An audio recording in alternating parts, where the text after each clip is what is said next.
can you talk to us about, as particularly as relates to women of color, African American women, what are the breast cancers that particularly impact women of color?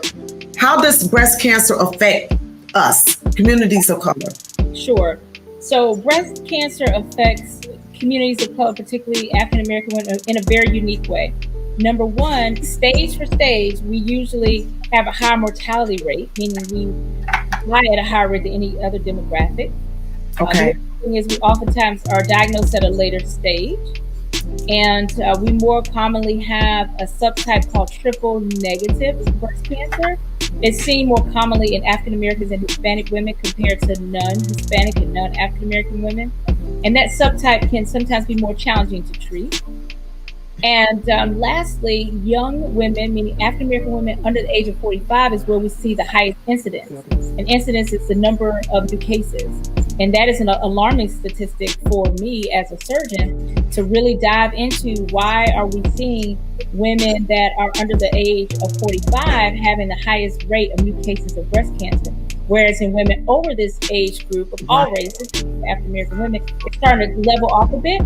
And even the mortality is improving. But for us, we are starting to see a shift for young African American women being diagnosed with breast cancer at a higher rate than any other group. Wow. Well, is there something that we as a community can do about that?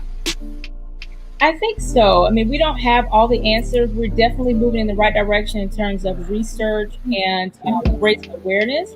As a community, it's really important that we, number one, engage, participate in clinical trials. I know best relationship with the medical community beyond just the Tuskegee experiment, but for many of us, we have a general distrust of the healthcare community. So you need to align yourself with a healthcare provider that you respect and trust, and get enrolled in clinical trials where it's appropriate, so we can get more information on the biology of breast cancers in African American women. The other thing that we can do is to make sure that we do things to lower our risk. And I call those the ABCs of breast cancer prevention. And the A is just awareness. You and I have spoken about this very early on. And the awareness is just being aware of your anatomy. If you see something, say something. Screening, make sure you get your screening mammograms starting at age 40. And more importantly, being aware of how vital it is to follow up. You know, making time for self-care when you do get that screening mammogram. If you get a call back, go back. And so those are the things you need to be aware of. In terms of the B is behavior. Sometimes it's the most challenging. Things we can do to lower our risk: exercise more. And there's lots of data to show that inactivity can increase your risk of breast cancer. So what does that mean? Like, I despise the gym. I don't like going to the gym, but I know I have to stay physically active. So 30 minutes of the heart increase of your heart, which you had unintentionally tachycardia, had an elevated heart rate, but under controlled settings, the elevated heart rate is good.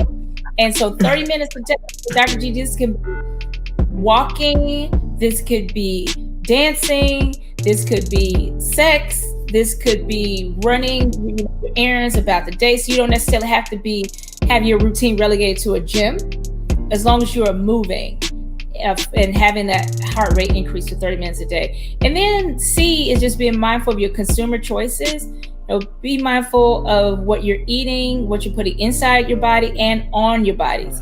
You know, our biggest organ is our skin, so look for carcinogens in your products. And then in terms of your culinary choices, just be mindful of just trying to eat more fresh fruits and vegetables, staying away from saturated fats and processed foods, because you want things to build your immune system. Because every time you sit down, you're either feeding disease or fighting disease. So you have to be very deliberate on what you're putting inside and outside your bodies.